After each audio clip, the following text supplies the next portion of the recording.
Fala rapaziada, vocês me pediram um tema, meu velho, que eu fiquei extremamente feliz em receber, de verdade. Eu fiquei muito feliz em receber esse comentário, que foi sobre indicações de livros.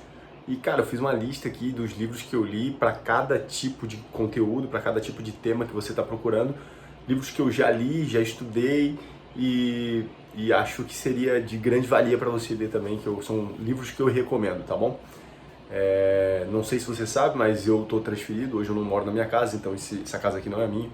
Geralmente eu gostaria muito de mostrar a minha biblioteca para vocês, só que os meus livros já foram dentro do carro, eu tenho muitos livros e eu gosto muito de livro físico, muito mesmo. Já tive Kindle, já tive livro digital, mas cara, eu gosto muito de ter o livro, folhear ele, ler de fato ali o material, não sei, cara, eu tenho uma cisma com isso, eu gosto. Não que eu não vá ler um livro digital se for necessário, mas se for preferir, eu vou preferir colecionar meus livros. Eu gosto de ter estantezinha bonitinha, então eu tenho um livro pra caramba. Quem sabe assim que eu chegar na minha nova cidade, montar a minha nova estante de livros, colocar eles lá, daí quem sabe meus vídeos começam a ter minha mini biblioteca atrás, né? Beleza, rapaziada? Então vamos lá. Eu separei uma lista aqui, escrevi para não me perder, e eu vou começar o seguinte, velho.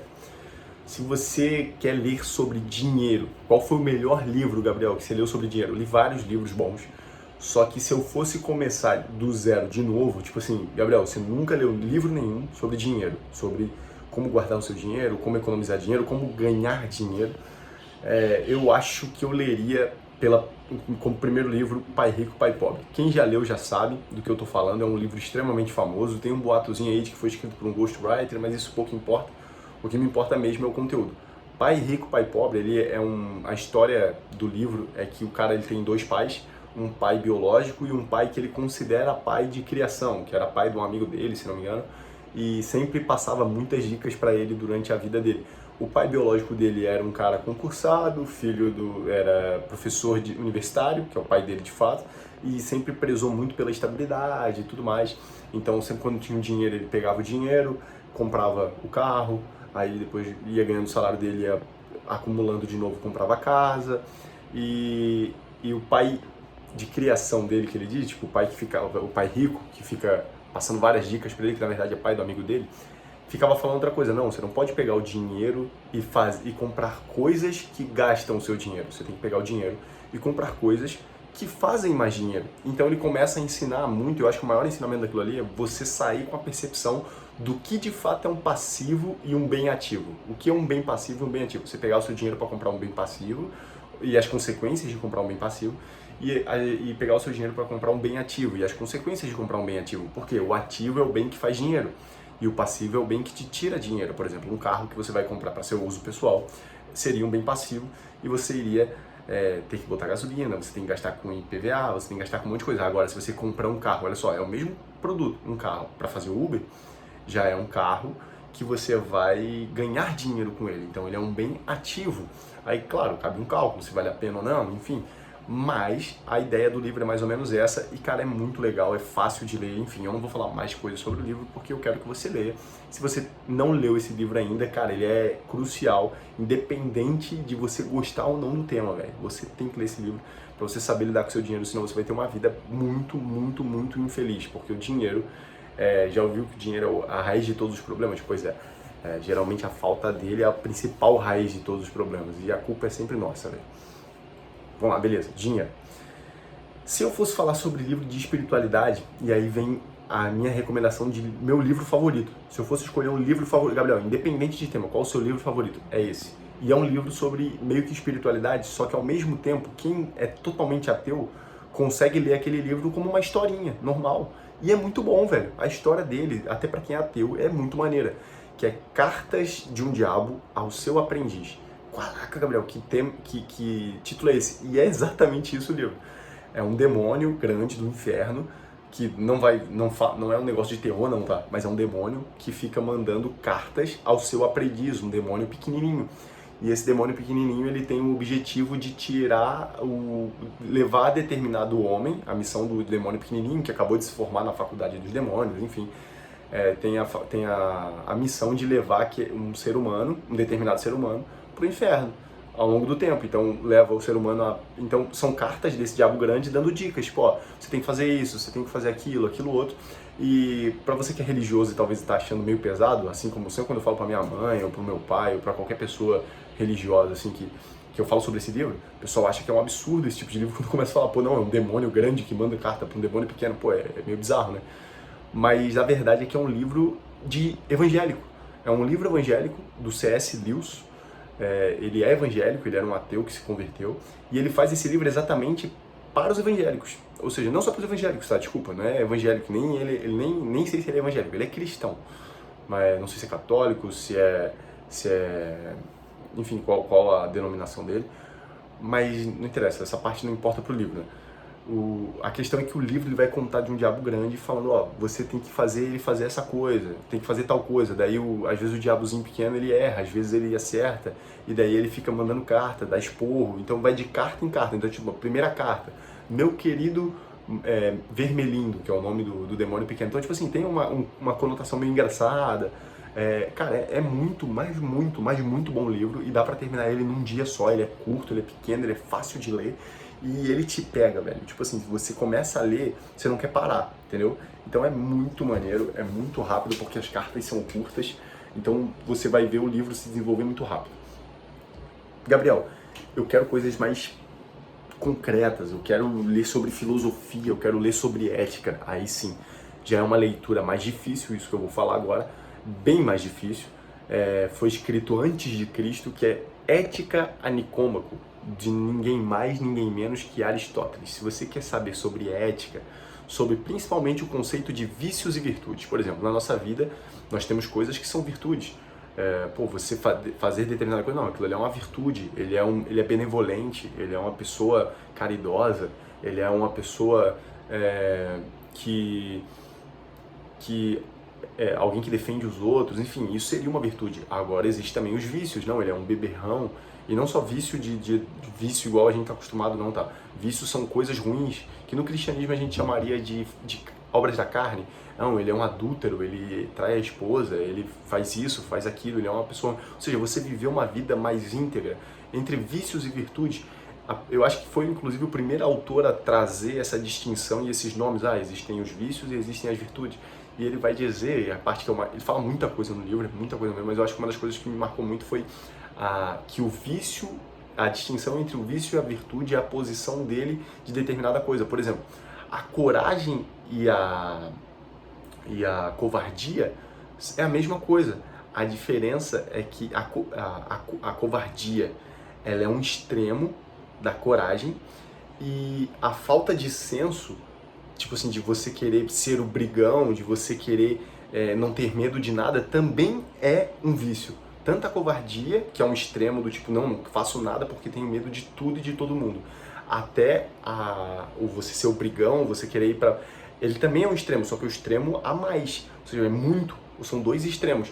E a virtude é sempre a mediana disso, ou seja, a coragem é você fazer algo no qual você não coloca ninguém em risco, nem você mesmo, ou se você faz mais por causa se você se coloca em risco mais por outras coisas, e você não se deixa nem o medo te vencer e nem a ira demais, a loucura demais, enfim. Então essa distinção, cara, o Aristóteles ele trabalha muito bem. Ética Nicômaco, para mim, se duvidar, deve ser o melhor livro dele, que é um livro que ele faz pro filho dele. O filho dele se chama Nicômaco, e escreveu pro filho dele, e ele já era um filósofo muito conhecido, mas já era bem mais velho quando escreveu, então tem muita maturidade naquele livro. Enfim, Aristóteles, né, cara? Então vamos lá, Gabriel, tu falou de espiritualidade, falou de dinheiro e falou de filosofia. Esses seriam os livros que você recomenda. Lembrando que Ética Nicômaco, se você é um leitor inicial, nunca li livro nenhum, não tem o costume de ler livro, não adianta você começar com Ética Nicômaco, porque você não vai terminar o primeiro capítulo, cara, porque é difícil a leitura.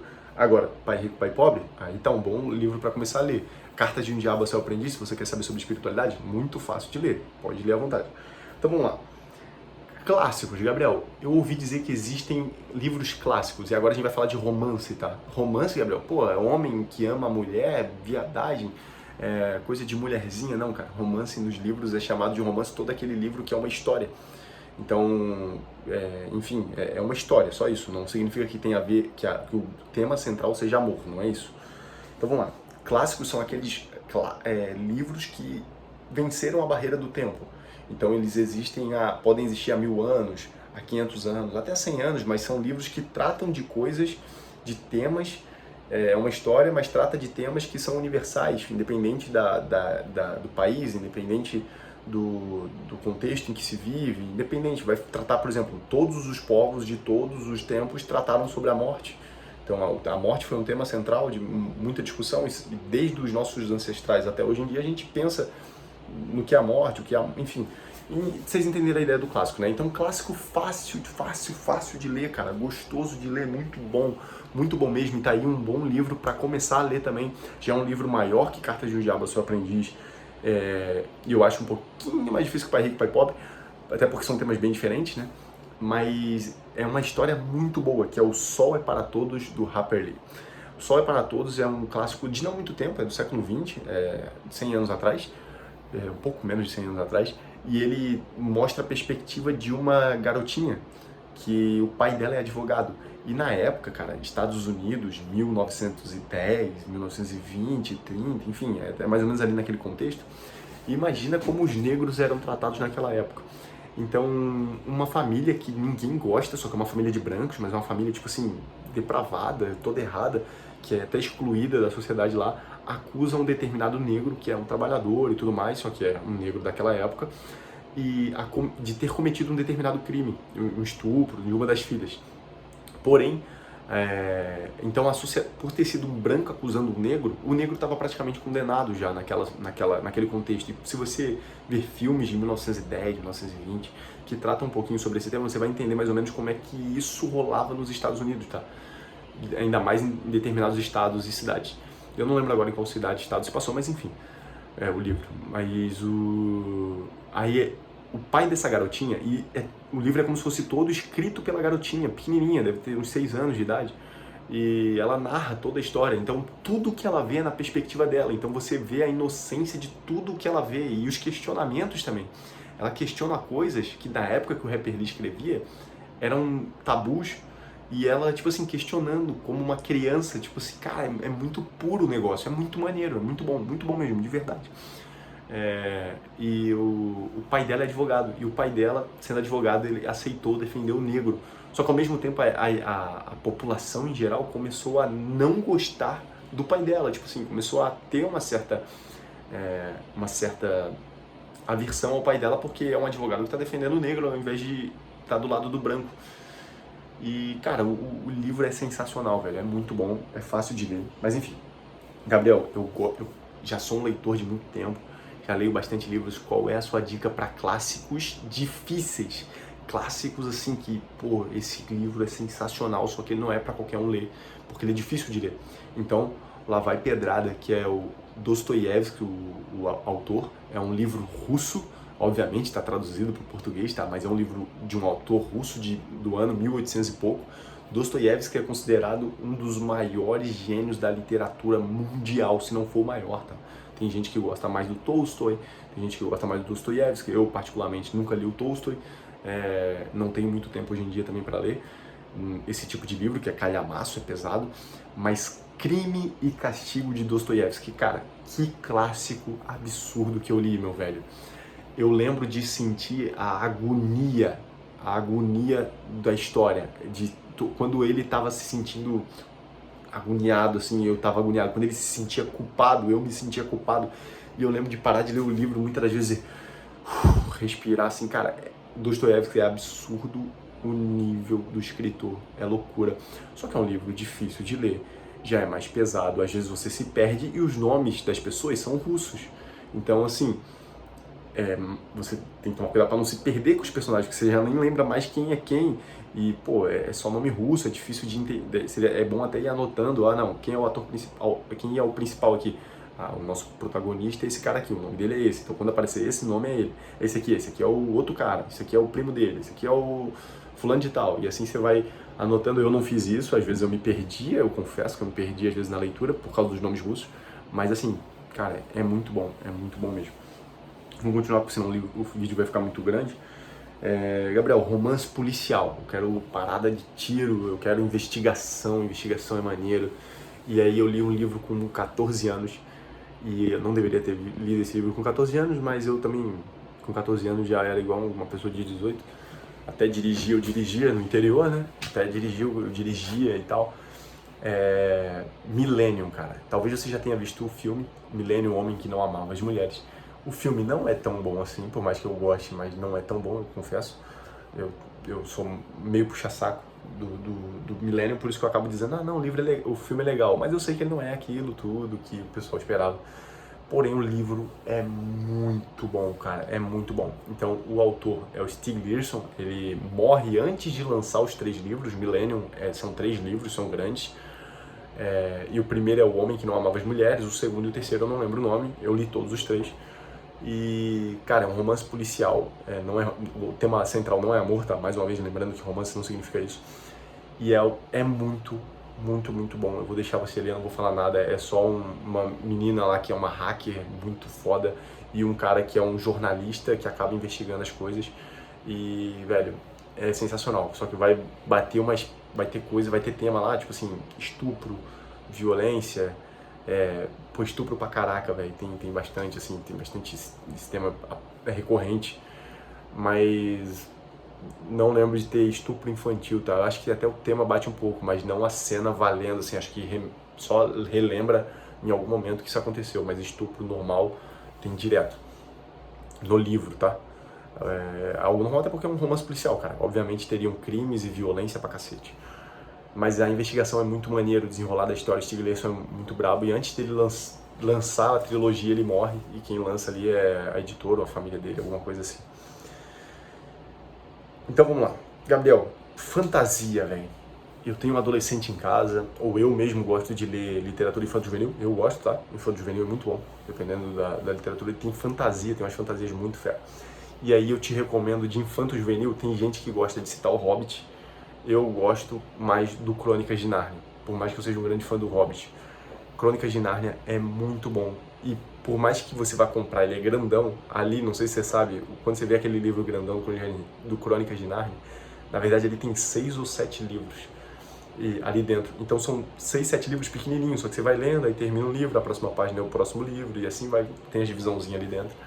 Você vai saber que momento. O meu é esse grandão, eu comprei achando que ali era só o leão, a feiticeira e o guarda-roupa, talvez você já tenha visto o filme. E não, no final aquilo ali era todos os Crônicas de Nárnia, todas as Crônicas de Nárnia, cara. E é muito bom. É um mundo de fantasia, começa lá o primeiro, é um mundo paralelo ao nosso, e ele é do C.S. Lewis, o mesmo escritor do Carta de um Diabo ao Seu Aprendiz, e é meio que uma metáfora. Se você não é cristão, você vai ler, você vai gostar pra cacete, mas pra quem é cristão tem um valor um pouco maior, porque é uma metáfora do cristianismo. E você vai pegar vários elementos ali, se você é cristão, do tipo, caraca, esse personagem representa tal coisa. Caraca, por exemplo, o Edmund, se você já leu o livro, o Edmund representa o ser humano e a queda do ser humano. O Aslan representa Jesus Cristo, o leão da tribo de Judá, ele é um leão. Daí eu não vou contar mais coisa aqui, senão vou começar a dar spoiler pra quem não viu.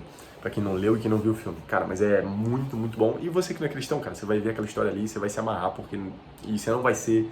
Ele não fica de proselitismo, ele não fica tentando te converter, não, tá? Não tem nada a ver, não. Ele realmente fez um livro pros filhos, pros primos dele, enfim, também pra publicar, imagino eu. Ele diz que foi pros filhos dele, mas... Ele faz esse livro pensando... Só que ele começa a fazer metáfora com o cristianismo, só que ele não tenta fazer proselitismo, não. Beleza? Não tenta te converter. E vamos lá, Gabriel. Mas eu gosto de fantasia, mas eu sou adulto, velho. Eu queria um negócio mais sério, mais pesado, que tivesse mais sangue, carnificina, tem esses temas pesados igual do Millennium, beleza. Mas eu gosto de fantasia, eu gosto, pô, da ideia de ter elfo, de ter espada e de ter magia. Aí vai a minha última dica de livro pra quem gosta desse tipo de coisa, que é The Witcher, velho. The Witcher é uma série que a Netflix ela desandou muito. A primeira temporada, se você vê a série, a primeira temporada é muito boa, muito boa. Você se perde ali porque várias cenas, não dá pra entender quem não leu o livro, né? Mas no final você começa a entender mais ou menos. Dependendo da cena ou do episódio, ele passa há 80 anos atrás, aí depois ele tá no dia atual, aí depois ele tá há 40 anos atrás, aí depois ele tá no dia atual, depois ele tá 100 anos atrás. E como o bruxo ele não fica velho, isso acontece com muita recorrência ali, você não percebe. E é isso, cara. Então a série, assim, a primeira temporada é muito boa. Eu tô falando de série já. Mas a segunda, a terceira e a quarta, cara, desandaram de um jeito muito absurdo e não tem nada a ver com o livro. Então, leia o livro e se você tiver videogame, gosta de videogame, jogue o jogo The Witcher 3. Você vai ver que ali o contexto é pesado, velho. Ele é um negócio para adulto mesmo. E é isso, ele é um bruxo, não é um mago, tá? O bruxo, ele é um matador de monstros, é assim que era chamado os bruxos, diferente das bruxas, que daí é magia, que são no universo de The Witcher, tá? As bruxas fazem mágicas mesmo e poções, e os magos são a mesma coisa que as bruxas. Os bruxos são caçadores de monstros, e tem uma determinada magia ali e tudo mais, mas é muito pequena, é mais isso, são caçadores de monstros mesmo, mutantes que não envelhecem direito, mas são seres humanos, que tiveram uma determinada mutação. E é isso aí, rapaziada, eu entreguei uma lista de livros aqui pra vocês, desde o mais útil ao mais inútil, desde o mais útil que você vai ter um grande ganho, como Pai Rico, Pai Pobre. Eu acho que todo mundo que está estudando, que vai ganhar dinheiro aí no futuro, ou até mesmo quem não vai passar em concurso público, mas vai ganhar dinheiro porque vai trabalhar, vai fazer as paradas, com certeza vai te ajudar muito na sua vida. Pai Rico, Pai Pobre. Depois, Cartas de um Diabo ao Seu Aprendiz, eu acho que vale a leitura mesmo se você for ateu. Pra quem não é ateu, velho, pra quem é cristão, é leitura obrigatória, mano. É absurdo. E por último ali, Ética Nicômaco, filosofia. Aí se você já leu os 2 primeiros livros, já começou a ficar mais acostumado a ler livros, já lê mais de 10 páginas num dia, aí eu acho que você já consegue ler aquele livro ali, só que lembrando que se você ler 20 páginas num dia, Ética Nicômaco, você vai ler 5, porque você tem que parar para tentar entender o que ele tá falando e tal, é mais difícil a leitura. E depois eu entreguei um monte aí de romance, e você que ao invés de ler um livro, ao invés de ver um filme, ver uma série, gastar tempo com isso, para de estudar, vou relaxar minha mente, vou pegar um livro. Inclusive vou até mostrar para vocês, eu comprei mais um livro, para não dizer que eu tô mentindo. Os meus livros foram embora, só que há pouco tempo eu comprei mais um livro. É o sexto livro de The Witcher. Esse aqui é um dos livros de The Witcher, a Torre da Andorinha, ó. No total são 7 livros mais um prelúdio. Não consegui ler os 7 ainda, até porque eu tô dando foco em estudos como... Deixa eu pegar aqui pra vocês verem. Meu estudo mais focado é isso aqui e o curso preparatório para a OAB. Então eu fico lendo doutrina, fico estudando. Então dificilmente eu pego esses livros assim para dar uma relaxada, mas quando eu pego tá aqui. E filosofia, eu tô lendo hoje em dia Leviatã, do Thomas Hobbes. Eu dei uma pequena parada de ler ele, até mais uma vez, porque eu tô focando nisso aqui e o tempo que eu tenho para dar uma relaxada eu tô fazendo vídeo para vocês. Beleza, rapaziada? Gostou do vídeo? 22 minutos de vídeo, vai dar 23 agora. Desculpa pelo tempo. Eu espero que ele tenha te ajudado de alguma forma. Não tenho link para te vender nada. Hoje eu poderia estar dizendo aqui, ó, se você clicar aqui nesse link, você vai comprar num preço ótimo e eu ganhar dinheiro com isso. Não faço vídeo para ganhar dinheiro, quem sabe no futuro, né? Mas hoje em dia não. E a única coisa que eu te peço é que você curta esse vídeo, que não te custa nada, velho. Nada. Não te custa nada curtir esse vídeo e se inscrever no canal, já que você ficou até o final, velho. E esse vídeo é oriundo de um comentário que eu recebi e virou um tema. E é isso aí. Um grande abraço. Até mais. Fui.